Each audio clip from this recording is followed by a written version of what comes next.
Hey friend, I'm Tawny.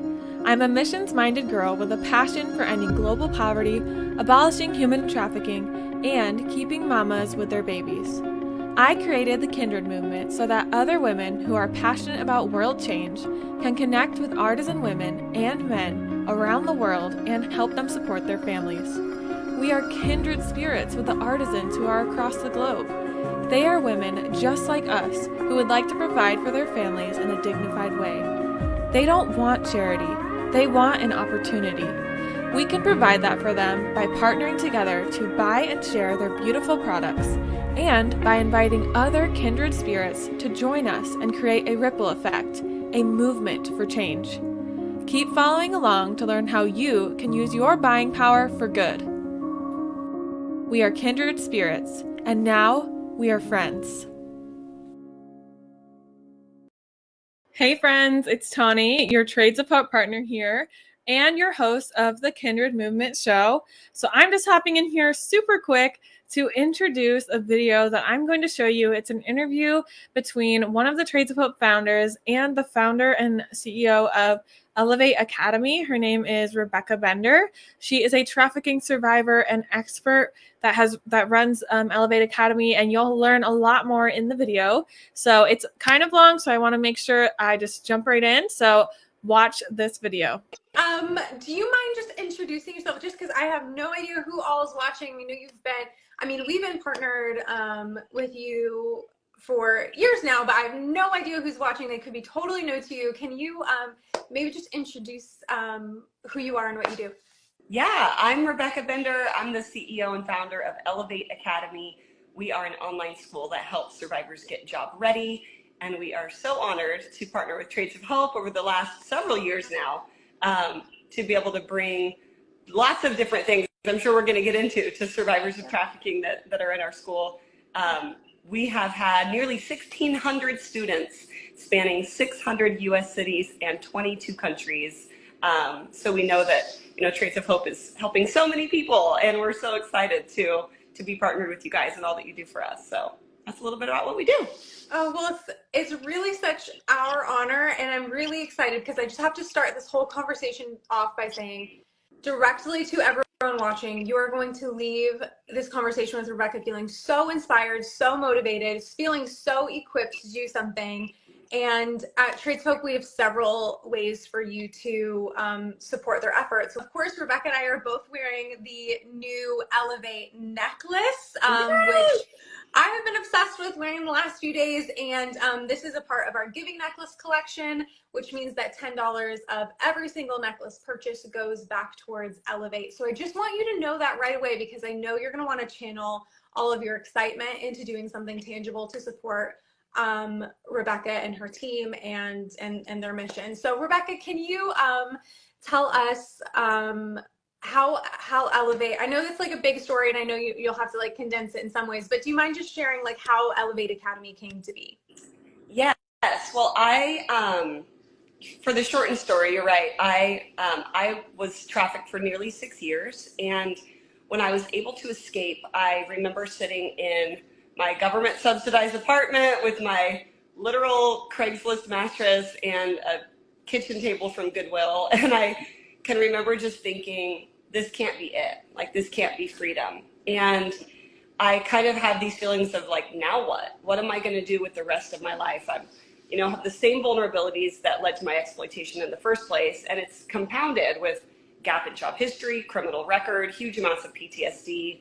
And I just kept feeling like, now what, now what, now what? And through that experience, I was able to take my story and turn it into a training. And we started training law enforcement on undercover operations and assessing culpability. And as that kind of spread, we began having survivors reach out and ask to be mentored and ask how they could turn their story into purpose. And how did you get contracts? And what about their now what? And how did I discover mine? And so at the time, I was getting my master's degree online because I lived in a small town where there was no real big universities. And one morning, I just had this thought, if I can get a master's online, I could mentor online. And so I wrote a 16-week curriculum, which is about one semester of school.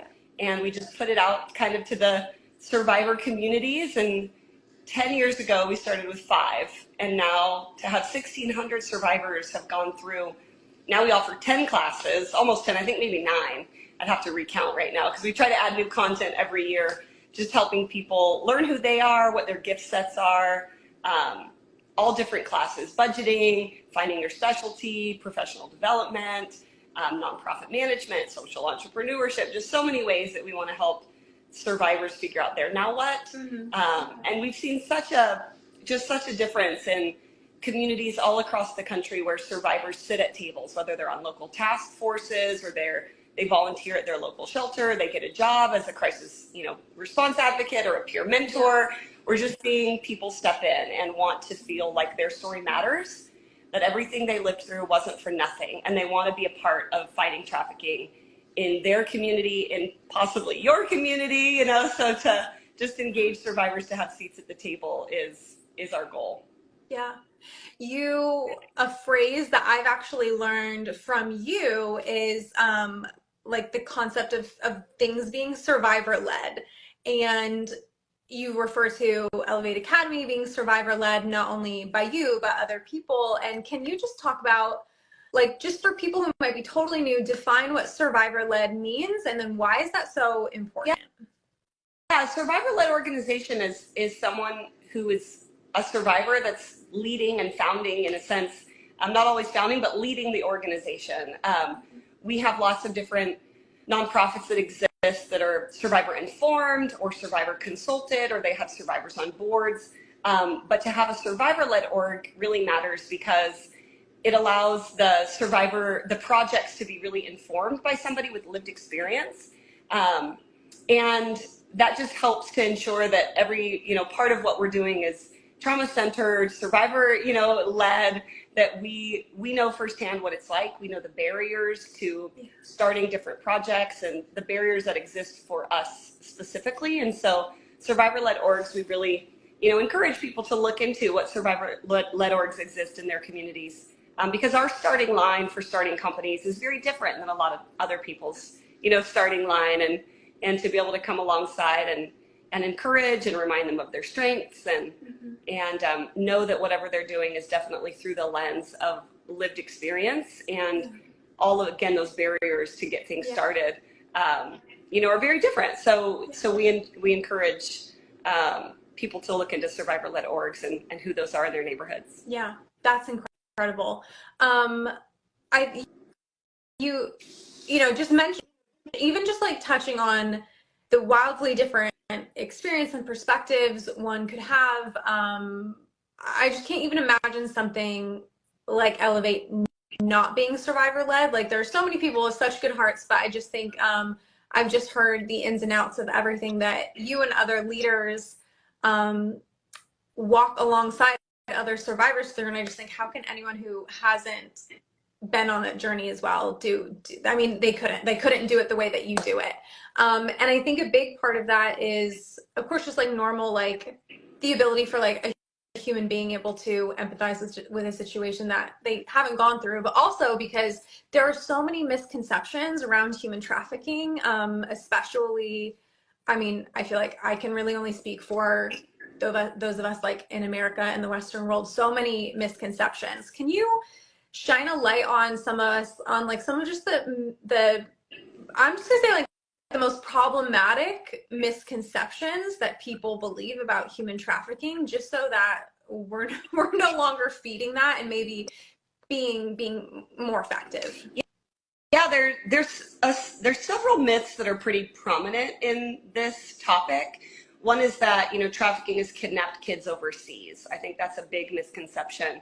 And, not only does the sensationalism that we see across the board fuel and play into that myth, but what I like to tell people is that as a survivor of trafficking, we grow up in the same communities as all of you. We're too watching those same movies. We're seeing the same things online. We're seeing, things shared on social media. And so we also then are picturing stranger danger. We're picturing the kidnapped scenarios. And it's important to know that less than 1% of human trafficking is stranger which means most people, especially here in the US, are are recruited and groomed by somebody that they think they know and trust. Often they meet online, or often is posing as a potential romantic partnership. We do see lots of different tactics overseas, job offers, fake job offers, things of that nature. But for the most part, there's a whole like recruitment and grooming process where someone gets to know you, they get to know your hopes and your dreams, they gain your trust, and then they slowly start expanding your boundaries, isolating you from your community and outside sources of information. Yeah. And then that's when we start to see, as those red flags come in for the survivor, that's when usually we start to see the force and the coercion. So the violence and that component really starts after that. But for the most part, I don't think people are realizing that traffickers are sending out 100 DMs a day, and hoping that 10 will respond, and out of those 10, one will give their number. And that is really a lot of their recruitment tactics. Now, obviously, there's another kind of myth and misconception is there's really 25 types of human trafficking in America alone, from familial trafficking to labor trafficking, gang exploitation, cantinas, illicit massage parlors, street prostitution. There's all different types of trafficking. And so sometimes I think we also not only picture how people are trafficked, but then the type of trafficking they experience. And what that can do is it can cause us to miss what exploitation in our very own neighborhoods all the time. And so helping people really understand what it looks like, that it's not this isolated crime, that it's not out there, but it's embedded amongst any type of exploitation that might already be existing in your community. Those are, I think, two kind of big misconceptions.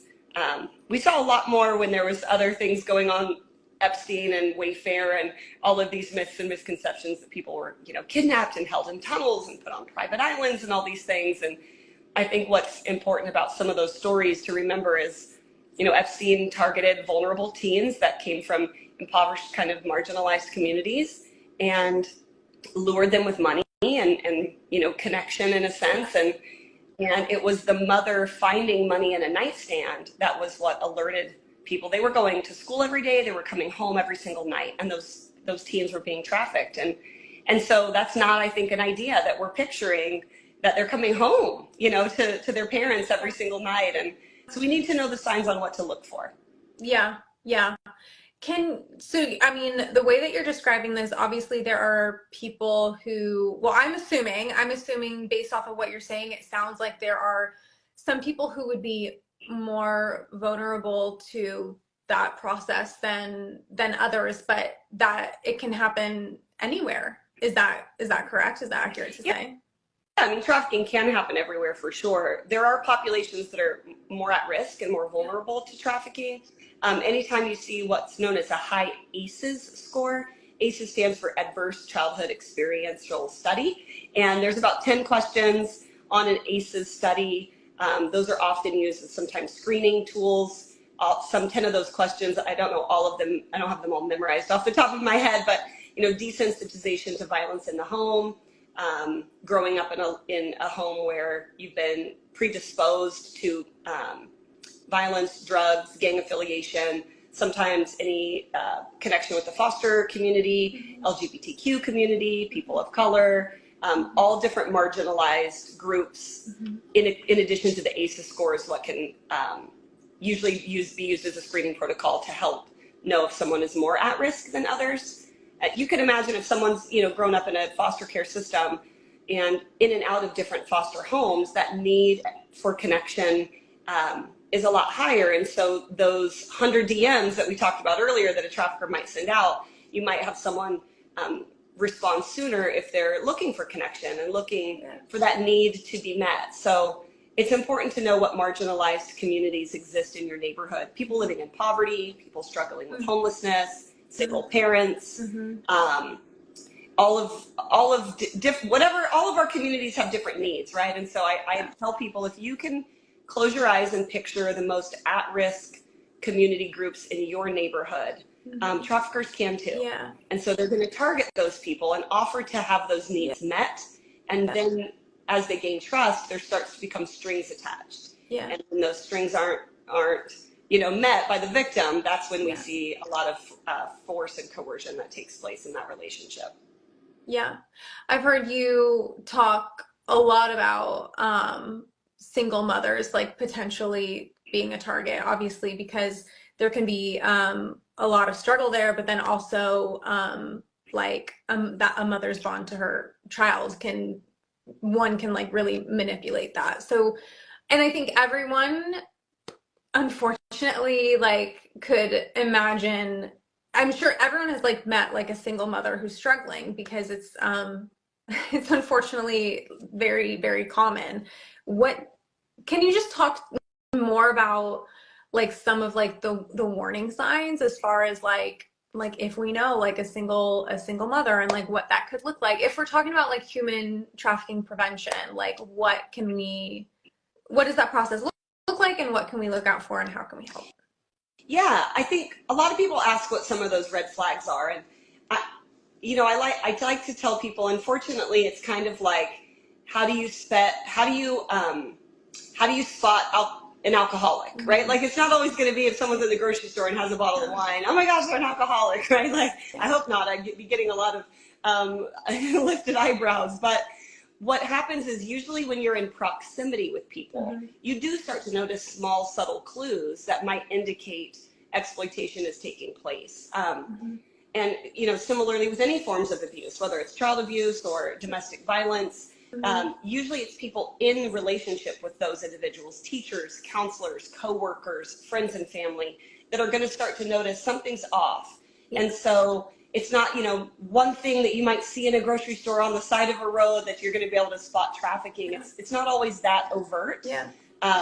So some of the signs that we encourage people, if you are in proximity with someone that may be being targeted, groomed, or exploited, are any signs. I try to keep it really simple, almost maybe too simple, but I like to use the equation: abuse plus money should cause you to get in touch with the hotline, the National Human Trafficking Hotline, or the task force in your community. Let the professionals look into it and investigate. But any signs of abuse, whether it's you're seeing them less and less, they become more isolated, they're having a heightened emotional response in conversation, so they're always on edge. Everything's a little bit, hey, that's not a normal response for just a conversation.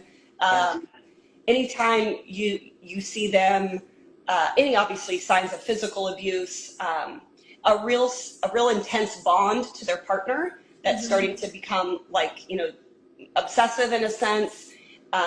Tattoos of initials or names, or any reference to money is going to be a warning sign. And then also what could appear online as like a lavish lifestyle. I think it's important to note that sometimes we'll see people traveling, or new clothes, or new jewelry, or new cars, and we think, well, they must want to be in it. And instead, we need to remind ourselves that that is a need oftentimes that a trafficker is trying to meet, and it's a form of abuse. It's not, sometimes it's good and sometimes it's bad, or they want to be there because they're enjoying, in a sense, this lifestyle. But that is a form of abuse because it's a manipulation tactic. It's a way to keep people not only controlled, but it also is a recruitment tool for other victims. When someone is saying like, oh, you get to travel, and they're like, yeah, you should come with us. Me and my friends go to Miami and we do bottle service. That might be a recruitment tactic. And so it's important that we know any signs of abuse plus signs of monetary possessions or an increase in money should be a red flag that something might be off here. I'm seeing them with physical signs of abuse. I'm seeing them less and less. They're becoming more isolated, more secretive. They're traveling a lot. I see that there's a new vehicle. Something might be off. And so I would report that so that the professionals can look into it. Worst case, it's nothing. Not worst case, best case. Nothing's going on. The professionals have looked into it, and you can, move on knowing that you at least did your part. Yeah, absolutely. You had mentioned like calling a hotline or a task force. Can you just mention, I don't know, like whatever comes to mind, 3 things, whatever, that people can do if they feel like something's weird, something's not going right here? Can they just Google what the hotline is or what their local task force? Yeah, that's going to be the quickest way. You're probably not going to remember the hotline if I share it right now. Obviously we know it by heart because we've been in the work so long. But if you Google human trafficking hotline, it'll pop right up. Or if you Google your city name and the word task force or trafficking task force, most communities have a localized task force now, that you should be able to get in touch with a local group. And I think sometimes people get nervous to call, or they get nervous to share a red flag they're seeing, like, well, what if I'm wrong? What if it's nothing? We tell people, let the professionals figure that out. It's not necessarily, that's not something you need to worry about. If nothing is wrong, then no one will know that a professional looked into it and that you made, you know, an anonymous tip or reported something that looked suspicious. So don't worry about being wrong. If you're wrong, then nothing will happen, and everyone can go about their day, and you can at least feel good knowing that you may have made a difference if something was wrong and someone was being targeted or exploited. Yeah. And I think a lot of people, like, they also feel weird about calling. And I think some people wonder, like, well, is it effective? Like, are these organizations effective? And you're saying, yes, call them. Like, if there is a problem, they can handle it, and it'll. Yeah, local task forces, maybe that might be a phrase for some people that they don't know what that is. A localized task force is a group of community members that work within the anti-trafficking space. So they're usually local nonprofits. They might have a shelter or a safe home that offers emergency services, so they know how to respond to crisis. They're often open, 24 hours sometimes.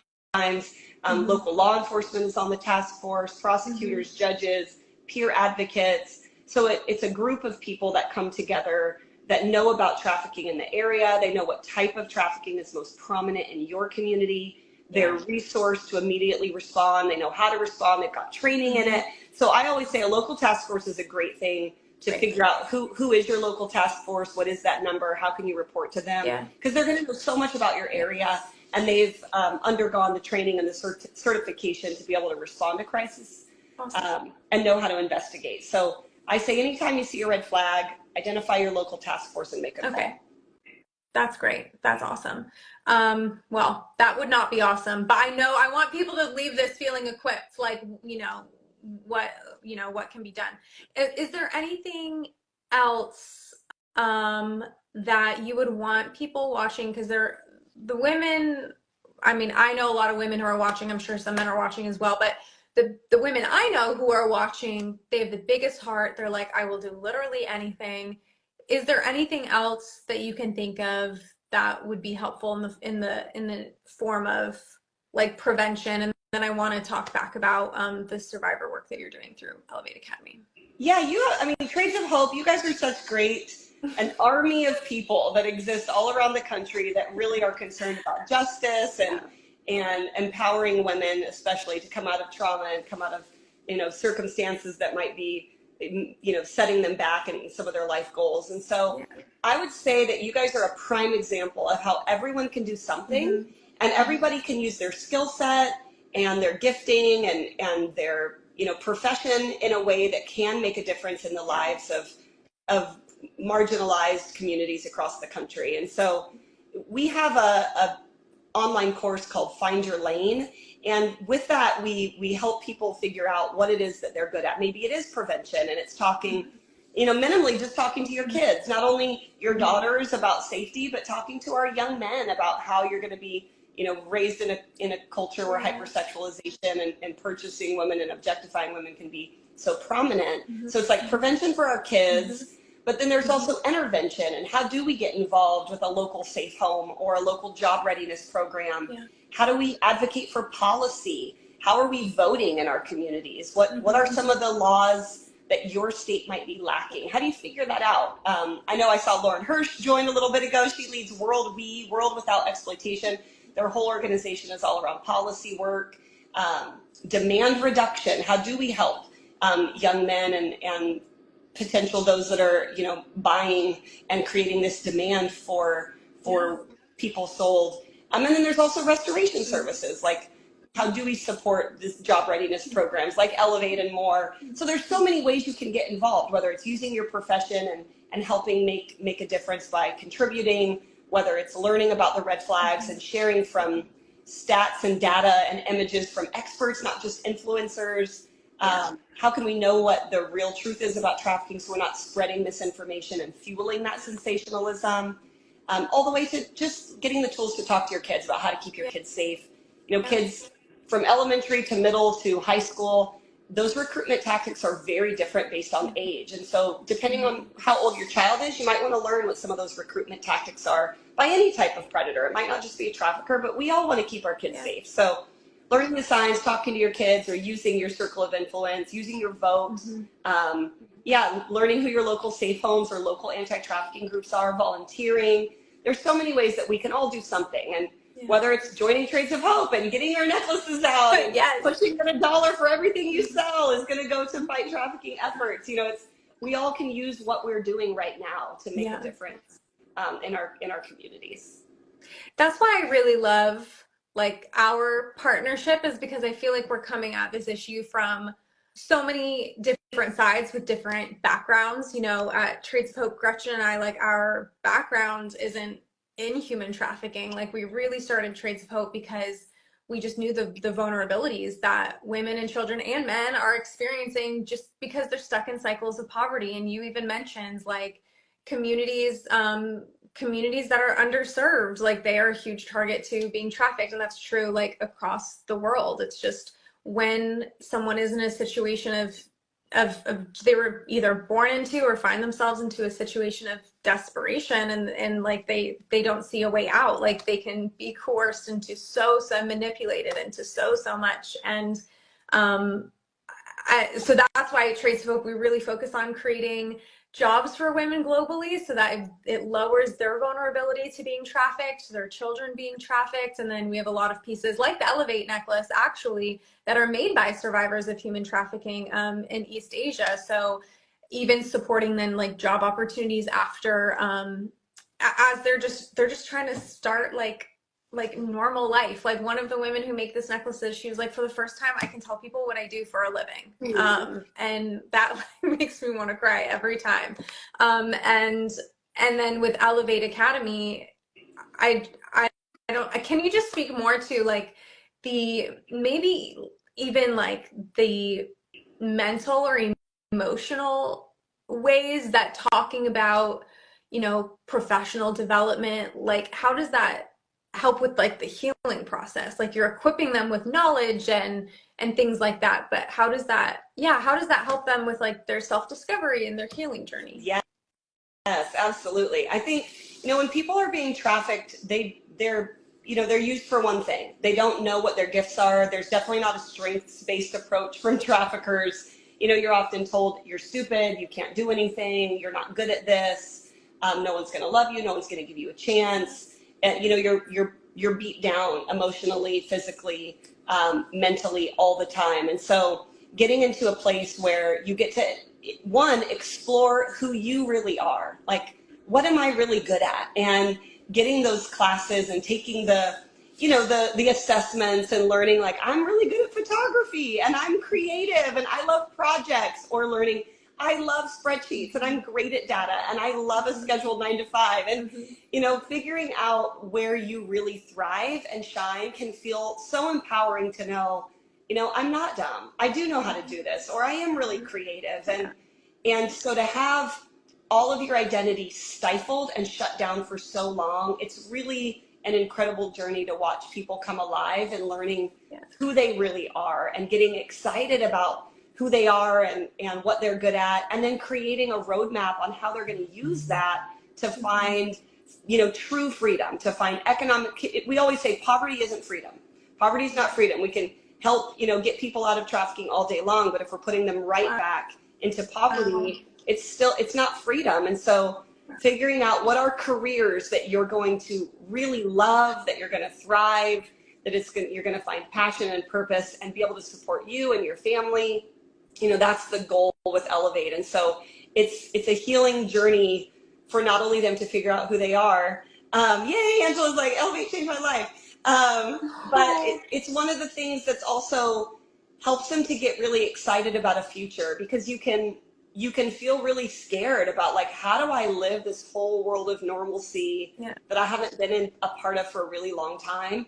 And Elevate not only creates community where they get to, you know, meet other survivors and know they're not alone in those journeys and the struggles that'll come up as you try to figure out who you are and build.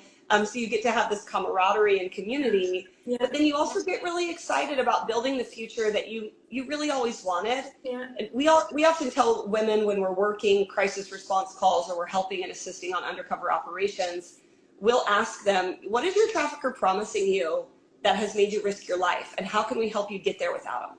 How can we help you attain all your dreams and all your goals of home ownership or entrepreneurship or business ownership without them? Because there's so many ways that we can all come together and know that those hopes and dreams are in their heart for a reason, and that they can attain those.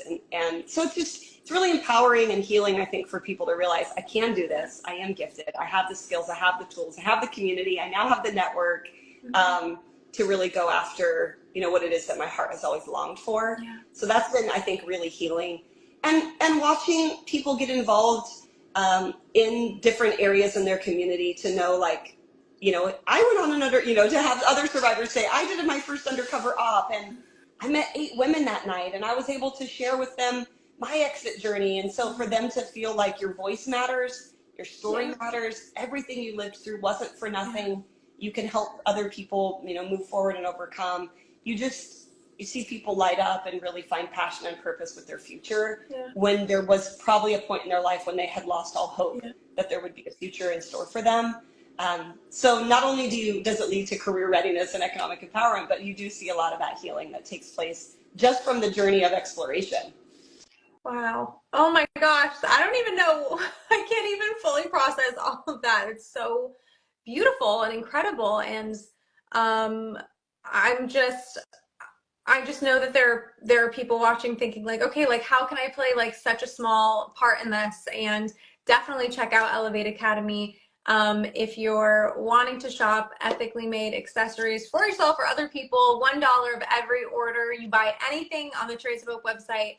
Now through the 15th, $1 will go to Elevate Academy, and then we have our Elevate necklace, which $10 of every single necklace goes to Elevate Academy. I want to be super mindful of your time, Rebecca, because I know you've had a very full day, but is there anything else you would want, knowing that you have a captive audience of people who really desire to advocate and stand with survivors and help prevent human trafficking as well? Anything else you would want them to know, or anything you want to say?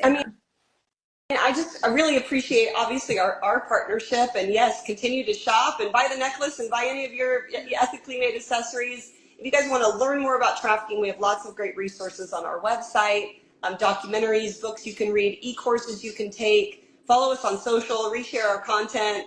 And then obviously we always need monthly partners. $19 a month with a 1-year commitment really helps us to keep our doors open. So joining us as a monthly partner, I send out special emails every quarter to our monthly partners, giving them insight and tips and resources. So, and again, the Find Your Lane course, it just helps you to figure out all the different ways that you can fight trafficking. I think people can be overwhelmed with like, oh my gosh, where do I begin? It feels like such this big, how do you eat an elephant type of thing. And so we encourage people to go take the Find Your Lane. We break it down into 9 easy to understand categories.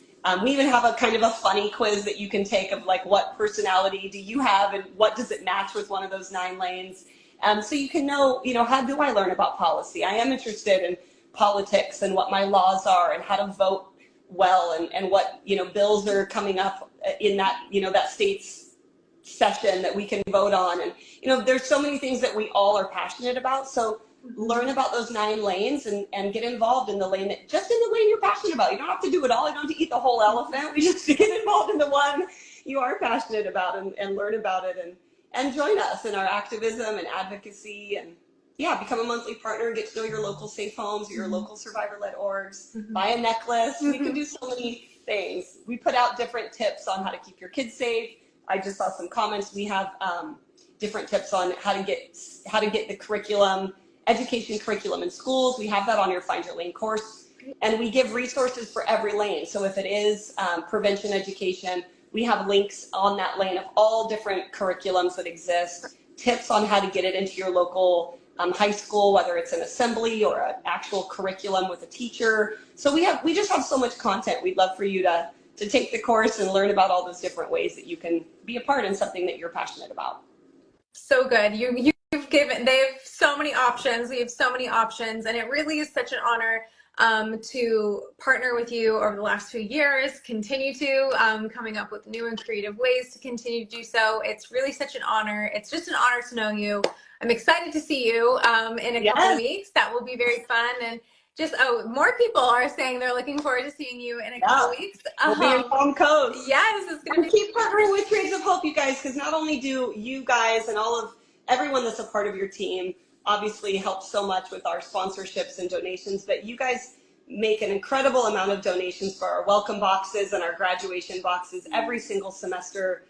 Just for those of you, tuning in, so every time a semester starts, every survivor gets a welcome box. It includes some textbooks, and it includes lots of goodies from Trades of Hope, journals, and bracelets, and all different sorts of goodies that you're able to donate, actual, tangible accessories for students. And at the end, when survivors graduate, they're mailed an actual graduation cap with a tassel, and we get to do a graduation ceremony, and we get to put more of your tangible, ethically made accessories in those too. So we're just so grateful that you're able to make those donations and send us boxes of goodies, because we know that you have such great people that are out there pushing the message of Trades of Hope too. So we're just really grateful for all that you guys are doing for us too. Oh, you're so kind. It's so mutual. Honestly, the biggest honor ever. So, and thank you so much for your time here this evening after such a long day. This is like the second time you've made time for us on Human Trafficking Awareness Day, which is probably one of your busiest days. So thank you so much. All right. What did you think of that amazing interview? There was so much to be learned from it. It was super exciting to hear about and learn more about trafficking and know how we can be more aware, more involved, and be in our own lane here, wherever you are in life. And I just love hearing from Rebecca Bender. I actually got to hear from her again in person in January at the end of the month at Trades of Hope Blossom in Palm Coast. She came and spoke to all of us partners. That's something that you could be part of if you become a partner with me as well.